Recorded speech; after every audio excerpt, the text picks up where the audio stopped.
Hi learners. അപ്പോൾ നമ്മളുടെ കൊമേഴ്സിൻ്റെ question paper discuss ചെയ്തുകൊണ്ടിരിക്കുമായിരുന്നു. അപ്പോൾ നമ്മൾ കഴിഞ്ഞ ക്ലാസ്സിൽ ഒരു വിക്ടർ റൂംസിൻ്റെ എക്സ്പെക്റ്റൻസി മോഡൽ വരെ പറഞ്ഞു നിർത്തിയിട്ടുണ്ടായിരുന്നു.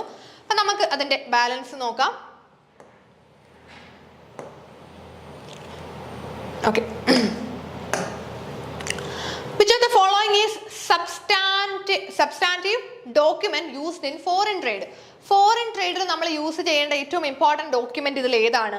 ഫോറിൻ ട്രേഡിൽ യൂസ് ചെയ്യേണ്ട ഡോക്യുമെന്റ് ഇതെല്ലാം നമുക്ക് ഫോറിൻ ട്രേഡിൽ നോർമലി വരുന്നതാണ്. പക്ഷേ നമ്മൾ നോക്കുമ്പം ഒരു ട്രേഡിൽ ഇപ്പോൾ ഫോറിൻ എന്നെടുത്ത് പറഞ്ഞിട്ടില്ല, ഒരു ട്രേഡ് ആയിരുന്നെങ്കിൽ കൊമേഴ്ഷ്യൽ ഇൻവോയ്സ് ആയിരുന്നു അവിടെ ഏറ്റവും ഇമ്പോർട്ടൻറ്റ് ഡോക്യുമെന്റ്. പക്ഷേ ഇവിടെ ഒരു കാര്യം എടുത്ത് പറഞ്ഞിട്ടുണ്ട്, എന്താണ്? Foreign trade. ഫോറിൻ ട്രേഡിലോട്ട് വരുമ്പോൾ നമുക്ക് കുറച്ചും കൂടി ആപ്റ്റായിട്ട് വരുന്ന ഏതാണ്? സർട്ടിഫിക്കറ്റ് ഓഫ് ഒറിജിൻ ആയിരിക്കും. നോർമൽ ട്രേഡ് എന്ന് പറഞ്ഞിരുന്നെങ്കിൽ നമുക്ക് കൊമേഴ്ഷ്യൽ ഇൻവോയ്സ് ആയിരുന്നു റൈറ്റ് ആൻസർ. പക്ഷെ ഫോറിൻ ട്രേഡ് എന്ന് എടുത്ത് പറഞ്ഞിട്ടുള്ളത് കൊണ്ട് നമുക്ക് ഇവിടെ കുറച്ചും കൂടി അപ്രോപ്രിയേറ്റ് ആയിട്ട് പറയുവാണെങ്കിൽ സർട്ടിഫിക്കറ്റ് ഓഫ് ഒറിജിനിലോട്ടായിരിക്കും ആൻസേഴ്സ് വരുന്നത്. Okay, next question. Minimum capital prescribed by the RBI for starting a new small finance bank. ഒരു പുതിയ സ്മോൾ ഫിനാൻസ് ബാങ്കുകൾ സ്റ്റാർട്ട് ചെയ്യണമെങ്കിൽ RBI പറയുന്ന മിനിമം ക്യാപിറ്റൽ എത്രയാണ്? യെസ്, 200 crore ആണ് മിനിമം ക്യാപിറ്റലിൽ പറയുന്നത്. നമുക്കിപ്പം ജസ്റ്റ് നമ്മൾ ചിന്തിക്കുമ്പം സ്മോൾ ഫിനാൻസ് ബാങ്ക്, സ്മോൾ എന്നൊരു വാക്കുള്ളത് കൊണ്ട് നമ്മൾ പെട്ടെന്ന് 10 crore ഒക്കെ ചിന്തിക്കാം. പക്ഷെ അങ്ങനെ ആലോചിക്കരുത്, ഇതൊരു ബാങ്കാണ്. ഒരു ബാങ്കിനെ അപേക്ഷിച്ചിട്ട് അവർക്ക് കോടികളുടെ അല്ലേ ട്രാൻസാക്ഷൻസ് ഡെയിലി നടക്കുന്നത്. അപ്പോൾ ഒരു സ്മോൾ ഫിനാൻസ് ബാങ്കിന് മിനിമം 200 crore എങ്കിലും ക്യാപിറ്റൽ വേണം. Okay, next question. Which of the following comes under the significant meaning of foreign exchange? Foreign എക്സ്ചേഞ്ചിന്റെ മീനിങ്ങിൽ വരുന്നത് ഇതിലേതൊക്കെയാണെന്നാണ് ചോദിച്ചിട്ടുള്ളത്. നോക്കിയേ, it is used to denote the rate at which different monetary units are exchanged വരുന്നതാണ് അല്ലേ foreign exchange അല്ലേ.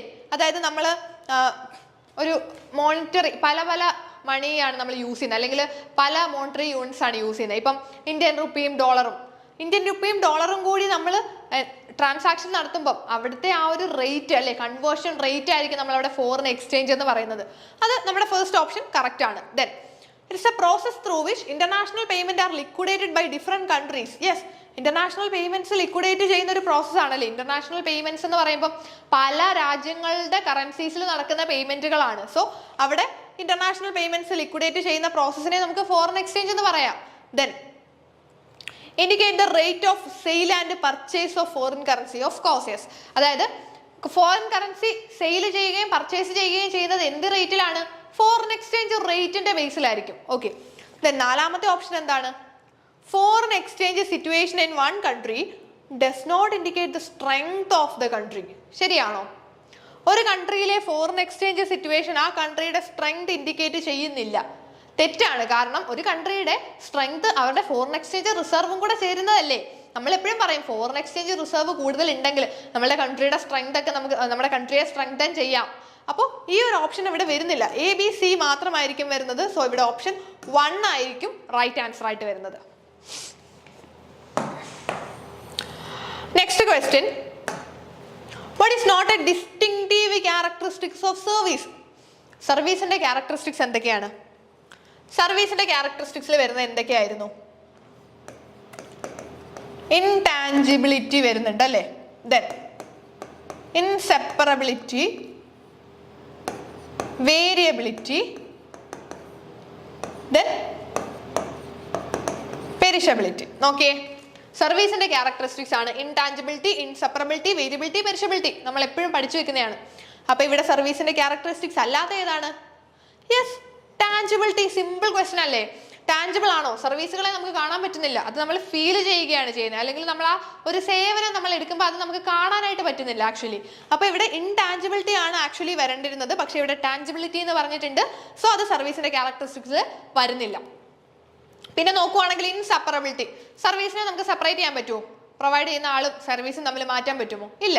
അതുപോലെ വേരിയബിലിറ്റി, സർവീസിന്റെ ക്വാളിറ്റി ഒക്കെ വേരി ചെയ്യും പേഴ്സൺ അനുസരിച്ചിട്ടും ആ ഒരു സിറ്റുവേഷൻ അനുസരിച്ചിട്ടൊക്കെ നമ്മുടെ സർവീസിന്റെ ആ ഒരു ക്വാളിറ്റിയും പല കാര്യങ്ങളിലും വേരിയേഷൻസ് വരാം. ദെൻ പെരിഷബിലിറ്റി, സർവീസ് നമുക്ക് സ്റ്റോർ ചെയ്ത് വെക്കാൻ പറ്റുമോ പിന്നത്തേക്കിന് യൂസ് ചെയ്യാമെന്ന് പറഞ്ഞ്? ഇല്ല. സോ ഇവിടെ ഇത് മൂന്നും സർവീസിന്റെ ക്യാരക്ടറിസ്റ്റിക്സ് ആണ്. പക്ഷേ ടാഞ്ചിബിലിറ്റി ഇവിടെ ക്യാരക്ടറിസ്റ്റിക്സ് ആയിട്ട് വരുന്നില്ല.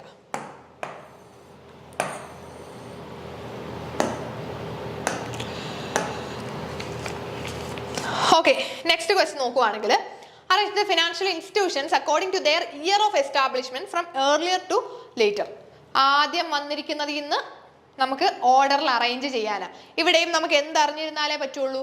ഓരോന്നും വന്ന ഇയർ അറിഞ്ഞിരുന്നാൽ മാത്രമേ നമുക്ക് ഓർഡർ ആക്കാൻ പറ്റൂ. അതാ ഞാൻ നേരത്തെ കഴിഞ്ഞ ക്ലാസ്സുകളിൽ പറഞ്ഞിട്ടുണ്ടായിരുന്നു, നമ്മൾ എപ്പോഴും ബാങ്കിങ് പഠിക്കുമ്പോൾ എല്ലാ ബാങ്കുകളും വന്ന ഇയർ നിങ്ങൾ കമ്പൾസറി ആയിട്ട് പഠിച്ചു വെച്ചേക്കാം.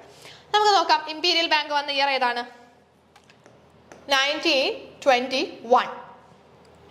SBI 1955. Then LIC 1956 വരും. Then UTI 1964. Then Regional Rural Bank 1975. നോക്കിയേ, ഇയറുകൾ നോക്കിയേ. Imperial bank 1921, SBI 1955, LIC 1956, UTI 1964, RRB 1975. ഇയറുകൾ നിങ്ങൾ പഠിച്ചു വെച്ചിരുന്നാൽ ഇതുപോലെ ഒന്ന് എഴുതി വെച്ചാൽ മതി. പിന്നെ നിങ്ങൾക്ക് ഓർഡർ ആക്കാൻ സിമ്പിൾ അല്ലേ? ഏർലിയർ ഏറ്റവും ആദ്യം വന്ന ഏതാണ് ഇതിൽ? Yes, imperial bank. എ ആണ് ഫസ്റ്റ് വരേണ്ടത്. എ ഫസ്റ്റ് വരുന്ന ഓപ്ഷൻ ഇതിൽ ആകെ ഒരു ഓപ്ഷനേ ഉള്ളൂ. നമുക്ക് അപ്പം തന്നെ ആൻസർ ചെയ്യാം. ഇനി ജസ്റ്റ് ഒന്ന് ചെക്ക് ചെയ്ത് നോക്കിയേ. രണ്ടാമത് ഏതാ വരേണ്ടത്? ബി ആണ് വരേണ്ടത് അല്ലേ? State bank of India. മൂന്നാമത് സി 1956 വരണം. ദെൻ നാലാമത് UTI, ഡി വരണം. അഞ്ചാമത് ഇ. ABCD ഈ ഓർഡറിൽ തന്നെയാണ് ഇതിന്റെ ആൻസർ വരുന്നത്.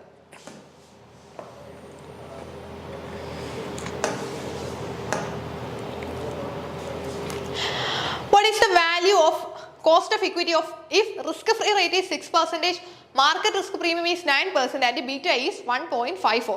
ഇവിടെ നമുക്ക് ഈ ഒരു capital asset pricing model CAPM അനുസരിച്ചിട്ട് കോസ്റ്റ് ഓഫ് ഇക്വിറ്റി ആണ് ചോദിച്ചിട്ടുള്ളത്.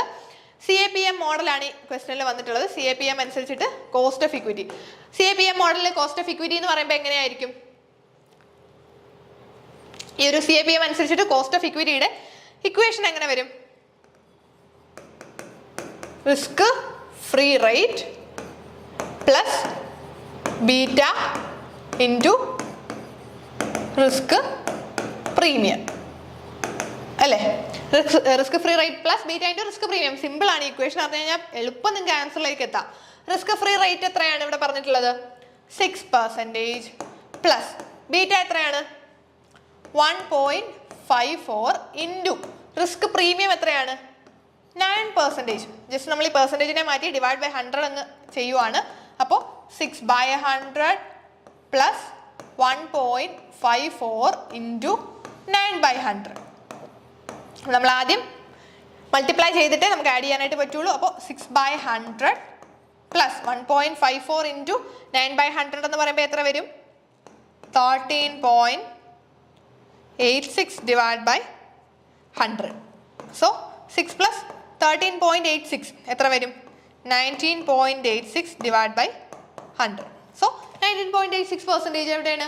ഓപ്ഷൻ 1 ആണ് ഇവിടുത്തെ റൈറ്റ് ആൻസർ. സിമ്പിൾ അല്ലേ? ഈ ഒരു ഇക്വേഷൻ അറിഞ്ഞിരുന്നാൽ നിങ്ങൾക്ക് എളുപ്പം തന്നെ ആൻസർ ചെയ്യാനായിട്ട് പറ്റത്തില്ലേ? CAPM എന്ന് പറയുന്നത് risk free rate plus beta into risk premium. CAPM അനുസരിച്ച് നമ്മൾ എന്ത് കണ്ടുപിടിച്ചതാണ്? കോസ്റ്റ് ഓഫ് ഇക്വിറ്റി കണ്ടുപിടിച്ചതാണ്. 6% പ്ലസ് 1.54 ഇൻറ്റു 9%. സിമ്പിൾ ആയിട്ട് നമുക്ക് ആൻസറിലോട്ട് എത്താൻ പറ്റുന്നുണ്ട്. ഓക്കെ, നെക്സ്റ്റ് നമ്മുടെ റിസർച്ച് എന്ന് ചോദിച്ചിട്ടുള്ള ക്വസ്റ്റ്യൻ ആണ്. Arrange the following steps involved in a qualitative research in the proper sequence. Qualitative researchന്റെ സ്റ്റെപ്സ് ആണ് ചോദിച്ചിട്ടുള്ളത്. സിമ്പിൾ ആയിട്ട് ആൻസർ ചെയ്തൂടെ? ഫസ്റ്റ് ഇതിൽ ഏതായിരിക്കും വരുന്നത്? Identifying A research topic. ആദ്യം നമ്മൾ ടോപ്പിക് ഐഡന്റിഫൈ ചെയ്യണം. ബി ആണ് ഫസ്റ്റ് വരേണ്ടത്. ബി ഫസ്റ്റ് വരുന്ന ഒരു ഒറ്റ ഓപ്ഷനേ ഉള്ളൂ. അപ്പൊ തന്നെ ആൻസറിൽ എത്തി കഴിഞ്ഞു. നോക്കിക്കോ. Then reviewing literature. ആദ്യം റിസർച്ച് ടോപ്പിക് ഐഡന്റിഫൈ ചെയ്യുന്നു. ദെൻ റിവ്യൂയിങ് ലിറ്ററേച്ചർ രണ്ടാമത് വരും. Then setting the purpose and selection of participant മൂന്നാമത് വരും. Then data collection and analysis. Then finally writing the report. Simple ആയിട്ട് എത്തിക്കൂടെ? എ ഫസ്റ്റും ഡി ലാസ്റ്റും ആണ് വരുന്നതെന്ന് അറിഞ്ഞാലും നിങ്ങൾക്ക് ബി ഫസ്റ്റും ഡി ലാസ്റ്റും ആണ് വരുന്നതെന്ന് അറിഞ്ഞാൽ തന്നെ നമുക്ക് ആൻസറിലോട്ട് എത്തിച്ചേരാനായിട്ട് പറ്റും. അപ്പോൾ ഓപ്ഷൻ 4 ആയിരിക്കും അവിടുത്തെ right answer. Okay, next question നോക്കാം.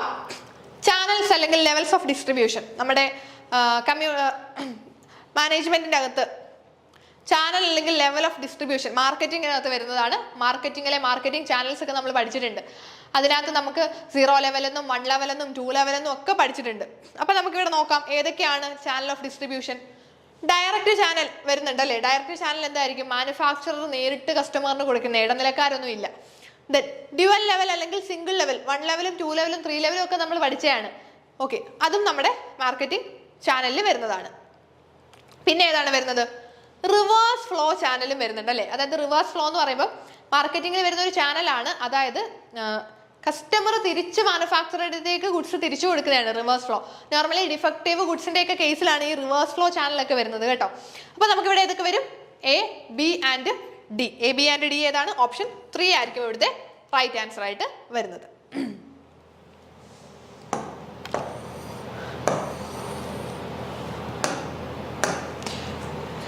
Next question, assumptions of the law of diminishing marginal utility.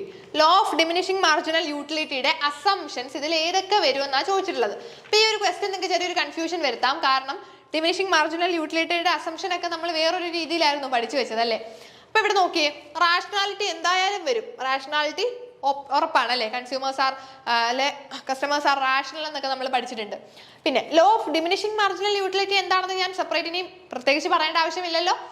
നമുക്ക് more and more units consume ചെയ്യുമ്പോൾ അതിന്റെ യൂട്ടിലിറ്റി എന്ത് ചെയ്യും? കുറഞ്ഞു വരുമെന്നാണ് പറയുന്നത് അല്ലേ. സോ ദെൻ കാർഡിനൽ യൂട്ടിലിറ്റി നമുക്ക് പറയാം സി വരും. കാരണം ന്യൂമറിക്കൽ നമ്പേഴ്സിലാണ് നമ്മൾ യൂട്ടിലിറ്റിയെ ഇവിടെ മെഷർ ചെയ്യുന്നത്. ദെൻ എയും സിയും വരുന്നുണ്ട്. എയും സിയും ഓപ്ഷനായിട്ട് വരുന്ന എത്ര എണ്ണം ഉണ്ട് ഇവിടെ? എയും സിയും വരുന്നത് 1 ഉണ്ട് 3 ഉണ്ട്. അപ്പോൾ എ ബി സി ആണോ എ സി ഇ ആണോ എന്നൊരു കൺഫ്യൂഷൻ ഉണ്ട്. പക്ഷെ നമുക്കിവിടെ കുറച്ചും കൂടി ആപ്റ്റായിട്ട് ഇൻട്രോസ്പെക്ഷനും പറയാം. ഇൻട്രോസ്പെക്ഷൻ എന്ന് പറയുമ്പോൾ അവരുടെ കുറച്ചും കൂടെ സൈക്കോളജിക്കൽ ലെവലിൽ പറയുന്നതാണ്. കൺസ്യൂമർ സൈക്കോളജിയിലോട്ട് വരുന്നതാണ് ഇൻട്രോസ്പെക്ഷൻ. അപ്പോൾ നമുക്ക് അതും കൂടി എടുക്കാം. അപ്പോൾ കുറച്ചും കൂടി അപ്രോപ്രിയേറ്റ് ആയിട്ട് നമുക്ക് പറയാൻ സാധിക്കുന്ന ഓപ്ഷൻ 3 ആയിരിക്കും. എ സി ഇ ആണ് ഇവിടെ അപ്രോപ്രിയേറ്റ് ആൻസർ ആയിട്ട് വരുന്നത്. ഓക്കെ, നെക്സ്റ്റ് ക്വസ്റ്റ്യൻ സിമ്പിൾ, വളരെ സിമ്പിൾ ആണ്. Free consent. ഫ്രീ കൺസെന്റ് നമ്മുടെ കോൺട്രാക്റ്റിൽ വരുന്നതാണ്.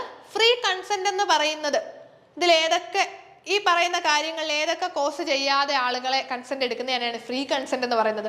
നമ്മൾ വലിയൊരു ഡെഫിനേഷൻ പോലെ പഠിച്ചു വെച്ചിട്ടുണ്ട്. ഫ്രീ കൺസെന്റ് എന്ന് പറയുന്നത് എങ്ങനെയാണ്?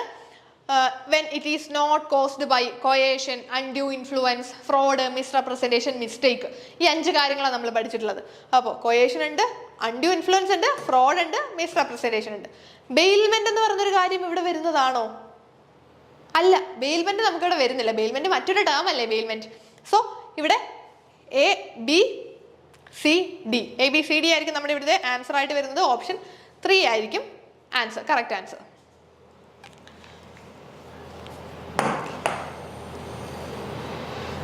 ഓക്കെ, നെക്സ്റ്റ് ക്വസ്റ്റ്യനിൽ പറഞ്ഞിട്ടുള്ളത് മാച്ച് ദ ഫോളോയിങ് ആണ്. Responsiveness, assurance, empathy, tangible. അതായത് സർവീസ് ക്വാളിറ്റിയുടെ ഡിറ്റർമിനൻസ് ആണ്. അത് എൻ്റെ മീനിങ് ആണ് ചോദിച്ചിട്ടുള്ളത്. അപ്പോൾ ഇവിടെ നിങ്ങൾക്ക് ഞാനൊരു സിമ്പിൾ ടെക്നിക്ക് പറഞ്ഞുതരാം. ടാഞ്ചിബിൾസ് എന്ന് പറഞ്ഞാൽ എന്തുമായിരിക്കും? ടാഞ്ചിബിൾസ് നമുക്ക് കാണാൻ പറ്റുന്ന കാര്യങ്ങളായിരിക്കും അല്ലേ. So the appearance of physical facility, equipment, staff and communication material, അതായിരിക്കത്തില്ലേ അപ്പോൾ ഇവിടെ ടാഞ്ചിബിൾസിൽ വരുന്നത്.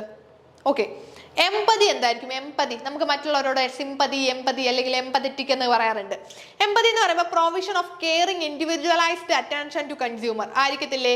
ഓക്കെ, അപ്പോൾ C1ഉം D2ഉം ആണെന്ന് നമുക്ക് മനസ്സിലായി. C1ഉം D2ഉം വരുന്ന ഒരൊറ്റ ഓപ്ഷനേ ഇവിടെ വരുന്നുള്ളൂ, ഓപ്ഷൻ 1. അപ്പൊ തന്നെ നമുക്ക് ആൻസറിലേക്ക് എത്തിക്കൂടെ? ഓപ്ഷൻ 1 ആയിരിക്കും റൈറ്റ് ആൻസർ. ബാക്കി നോക്കിയേ, റെസ്പോൺസീവ്നെസ് എന്താണ്? Responsiveness willingness to help customers and provide prompt service. Then assurance എന്ന് പറയുന്നതോ the knowledge and courtesy of employees and their ability to convey trust and confidence. Okay, അപ്പോൾ നമ്മുടെ ഇവിടെ ആൻസർ വരുന്നത് ഓപ്ഷൻ 1 ആയിരിക്കും.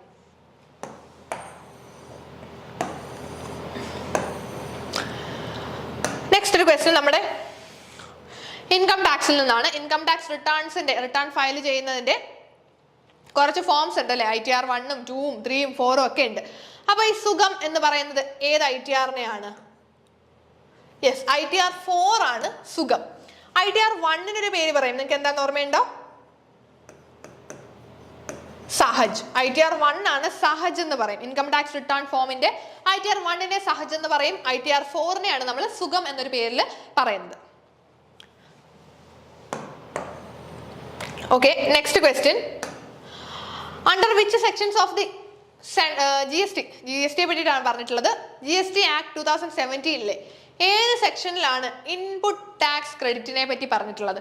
ഇൻപുട്ട് ടാക്സ് ക്രെഡിറ്റ് എന്താണെന്ന് നിങ്ങൾക്ക് അറിയാമോ? എല്ലാവർക്കും അറിയാമായിരിക്കും അല്ലേ? ഇൻപുട്ട് ടാക്സ് ക്രെഡിറ്റ് എന്ന് പറയുമ്പോൾ നമ്മൾ ഈ ഒരു tax paid on input can be taken as A credit while paying tax on output എന്നാണ് പറയുന്നത്. അതായത് നമ്മൾ മെറ്റീരിയൽസ് അല്ലെ, ഇൻപുട്സ് ഉണ്ട്. നമ്മളൊരു പ്രോഡക്റ്റ് ഒക്കെ ഉണ്ടാക്കുവാണെങ്കിൽ നമുക്ക് കുറേ മെറ്റീരിയൽസ് ആവശ്യമാണ്. അപ്പോൾ ആ ഒരു മെറ്റീരിയൽസിന് അല്ലെങ്കിൽ ആ ഒരു പ്രൊഡക്റ്റ് ഉണ്ടാക്കാനുള്ള റോ മെറ്റീരിയൽസ് വാങ്ങിയപ്പോൾ നമ്മൾ ടാക്സ് കൊടുത്തിട്ടുണ്ടായിരുന്നു. അപ്പോൾ ഈ കൊടുത്ത ടാക്സ് നമുക്ക് എപ്പം കിട്ടും? ക്രെഡിറ്റ് ആയിട്ട് കിട്ടുന്ന എപ്പോഴാണ്? While paying tax on output. നമ്മൾ ഔട്ട്പുട്ട് ടാക്സ് കൊടുക്കത്തില്ലേ? GST ഒക്കെ പേ ചെയ്യുന്ന സമയത്ത് ഇൻപുട്ട് ടാക്സ് കൊടുത്തിട്ടുണ്ടായിരുന്നെങ്കിൽ അത് നമുക്ക് ഇവിടെ ക്രെഡിറ്റ് ആയിട്ട് കിട്ടും. ഓക്കെ, അപ്പോൾ ഈ ഒരു ഇൻപുട്ട് ടാക്സ് ക്രെഡിറ്റിനെ പറ്റിയിട്ട് നമ്മളുടെ GSTയിൽ ഏത് സെക്ഷനിലാണ് പറഞ്ഞിട്ടുള്ളതെന്നാണ് ഈ ക്വസ്റ്റ്യൻ ചോദിച്ചിട്ടുള്ളത്. സെക്ഷൻ 60/21 ഇൻപുട്ട് ടാക്സ് ക്രെഡിറ്റിനെ പറ്റിയിട്ട് പറഞ്ഞിട്ടുള്ളത്. ബാക്കി സെക്ഷനിൽ നോക്കിക്കഴിഞ്ഞാൽ section 12 to 15 time of supply ആണ് പറഞ്ഞിട്ടുള്ളത്. Time of supply. Okay, then section 31 to 34 GST invoice ആണ്.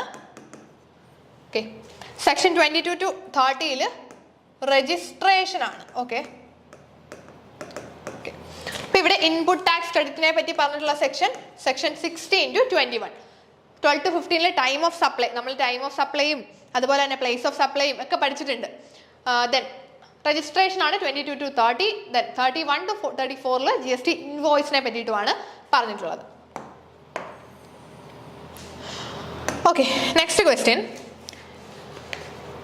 Which of the methods are used for the calculation of purchase consideration? Purchase consideration നമ്മൾ calculate ചെയ്യുന്ന സമയത്തുള്ള കുറച്ച് മെത്തേഡ്സ് ആണ് ചോദിച്ചേക്കുന്നത്. പർച്ചേസ് കൺസിഡറേഷൻ ഒക്കെ എവിടെയായിരുന്നു വരുന്നത്? Amalgamation in the nature of purchase ഒക്കെ നമ്മൾ പഠിച്ചിട്ടുണ്ട് അല്ലേ? സോ അവിടെ നമുക്ക് ഈ ഒരു പർച്ചേസ് കൺസിഡറേഷൻ വരുന്നുണ്ട്. പർച്ചേസ് കൺസിഡറേഷൻ നമുക്ക് കുറച്ച് മെത്തേഡ്സ് ഉണ്ട് കാൽക്കുലേറ്റ് ചെയ്യുന്ന മെത്തേഡ്സ്. ലംസം പേയ്മെന്റ് മെത്തേഡ് വരും. ദെൻ നെറ്റ് അസറ്റ് മെത്തേഡ് വരുന്നുണ്ട്. ടോട്ടൽ പേയ്മെന്റ് മെത്തേഡ് വരുന്നുണ്ട്. സ്വാപ്പ് റേറ്റ് അല്ലെങ്കിൽ സ്വാപ്പ് റേഷ്യോ എന്നായിരിക്കും നിങ്ങൾ കുറച്ചും കൂടി പഠിച്ചു വെച്ചിട്ടുള്ളത്. സ്വാപ്പ് റേഷ്യോ മെത്തേഡെന്നും പഠിച്ചിട്ടുണ്ട്. സോ ABCE ഓപ്ഷൻ 4 ആയിരിക്കും ഇവിടുത്തെ റൈറ്റ് ആൻസർ ആയിട്ട് വരുന്നത്. Okay, next question. Match the following ഞാൻ ചോദിച്ചിട്ടുള്ളത്. അഗ്രികൾച്ചറൽ ഇൻകവും പിന്നെ HRAയും പ്രൊവിഡന്റ് ഫണ്ടും ഒക്കെ ഇതൊക്കെ നമ്മുടെ ഡിഡക്ഷൻസിൽ വരുന്നതായിരുന്നു അല്ലേ? സെക്ഷൻ 10 എന്ന് പറഞ്ഞാൽ നമ്മുടെ ഡിഡക്ഷൻസ് ആണ് ഇൻകം ടാക്സിൽ. അപ്പോൾ സെക്ഷൻ 10 ഡിഡക്ഷൻസിൽ വരുന്നതായിരുന്നു. അപ്പോൾ ഓരോ ഹെഡും അതിന്റെ സെക്ഷൻസും ചോദിച്ചിട്ടുണ്ട്. ഈ ഒരു സെക്ഷൻസ് നിങ്ങൾ പ്രോപ്പർ ആയിട്ട് പഠിച്ചു വെച്ചേക്കുക, എന്തായാലും എക്സാംസിന് ചോദിക്കുന്നതാണ്. ഓക്കെ, ഇതിൽ അഗ്രികൾച്ചറൽ ഇൻകം ഏതാണ്? സെക്ഷൻ 10 സബ്സെക്ഷൻ 1 ആണ് അഗ്രികൾച്ചറൽ ഇൻകം. ഇനി ഹൗസ് റെന്റ് അലവൻസ് നമുക്കറിയാം. Section 10 subsection 13A. അപ്പോൾ A4 C1 A4 C1 വരുന്ന ഓപ്ഷൻസ് ഏതാണ്? ഒറ്റ ഓപ്ഷനേ ഉള്ളൂ, റൈറ്റ്. അപ്പോൾ നമ്മുടെ ഓപ്ഷൻ 1 നമുക്ക് ഇവിടെ കറക്റ്റ് ആൻസർ ആയിട്ട് എടുക്കാം. Then amount paid on voluntary retirement B ഏതായിരിക്കും വരുന്നത്? സെക്ഷൻ 10 സബ്സെക്ഷൻ 10CC വരും. Then provident fund section 10 subsection 11 provident fund വരുന്നത്. സോ ഇവിടെ റൈറ്റ് ആൻസർ ഓപ്ഷൻ 1 ആണ്. ഓപ്ഷൻ A ആണ് correct answer.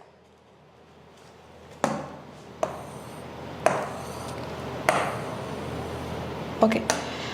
Next question. The balance of security premium account cannot be utilized for which one of the following? നമ്മുടെ security premium അക്കൗണ്ടിലുള്ള balance ഇതിൽ ഏത് കൊടുക്കാൻ use ചെയ്യാൻ പറ്റില്ല? cannot be utilized ആണ് അല്ലേ? ഏതിന് പറ്റില്ല? ഫ്ലോട്ടിംഗ് കോസ്റ്റ് റൈറ്റ് ഓഫ് ചെയ്യാനായിട്ട് പറ്റും. യെസ്.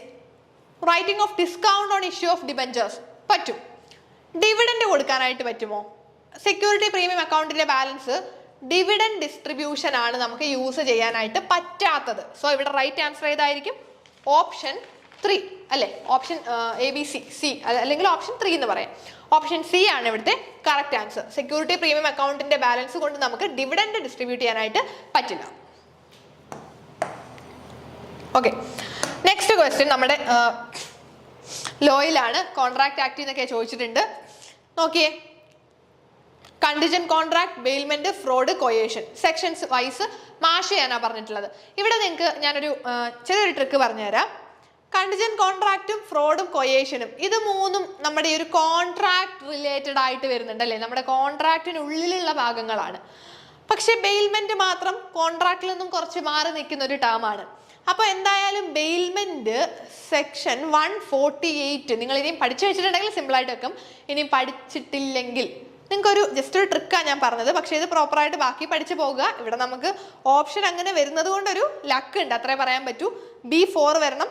B4 വരുന്ന ഒരു ഒറ്റ ഓപ്ഷനേ ഇവിടെ ഉള്ളൂ. അപ്പോൾ നമുക്ക് ഓപ്ഷൻ 3 തന്നെ ആൻസർ ആയിട്ട് എടുക്കാം. പക്ഷേ B4 വരുന്ന മറ്റു ഓപ്ഷൻസ് ഉണ്ടെങ്കിൽ നമുക്ക് കൺഫ്യൂഷൻ ആയി പോകും. അപ്പോൾ ഇവിടെ ബെയിൽമെന്റ് എന്തായാലും സെക്ഷൻ 148 ആണ്. ഓക്കെ, ബെയിൽമെന്റ് സെക്ഷൻ 148 വന്നു. ബാക്കി എങ്ങനെയായിരിക്കും വരുന്നത്?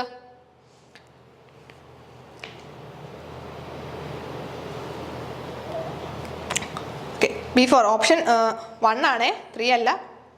ക്ലിക്ക് ചെയ്തപ്പോൾ തെറ്റിപ്പോയതാണ്. ഓക്കെ, B4 വന്നു, സെക്ഷൻ 148. ദെൻ എ എന്തായിരിക്കും? കണ്ടിജന്റ് കോൺട്രാക്ട് എന്ന് പറഞ്ഞ സെക്ഷൻ 31 പറഞ്ഞിട്ടുള്ളത്. ദെൻ ഫ്രോഡ് സെക്ഷൻ 17 ആണ്. Coercion section 15. ഓക്കെ, അപ്പം a contingent contract section 31, bailment section 148, fraud section 17, coercion section 15. Okay, അപ്പോൾ ഇവിടെ ആൻസർ ആയിട്ട് വരുന്നത് ഓപ്ഷൻ എ ആയിരിക്കും കറക്റ്റ് ആൻസർ.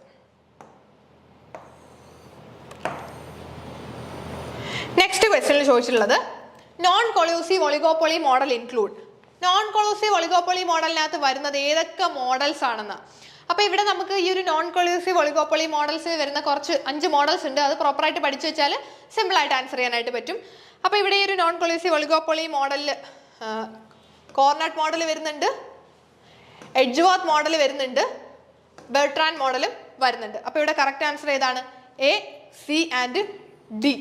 ഇത് കൂടാതെ വേറെ കുറച്ച് 2 മോഡൽസ് ഉണ്ട്, സ്റ്റാക്കിൾബർഗും സ്വീസി മോഡലും വരുന്നുണ്ട്. സോ അങ്ങനെ കോർണട്ട് മോഡൽ, എഡ്ജ്വർത്ത് മോഡൽ, ബെർട്രാൻഡ് മോഡൽ, സ്റ്റാക്കിൾബർഗ്, സ്വീസി, ഇങ്ങനെ 5 മോഡൽസ് ആണ് നോൺ കൊളൂസീവ് ഒളിഗോപ്പൊളിയിൽ വരുന്നത്. സോ ഇവിടെ നമ്മുടെ റൈറ്റ് ആൻസർ ഓപ്ഷൻ സി ആയിരിക്കും. ക്ലിയർ? അപ്പോൾ ഇത്രയും ക്വസ്റ്റ്യൻസ് നിങ്ങൾക്ക് ക്ലിയർ ആയി എന്ന് വിശ്വസിക്കുന്നു. സോ ഇതിന്റെ ബാലൻസ് ക്വസ്റ്റ്യൻസ് നമ്മൾ നെക്സ്റ്റ് വീഡിയോയിൽ ഡിസ്കസ് ചെയ്യുന്നതായിരിക്കും. Thank you.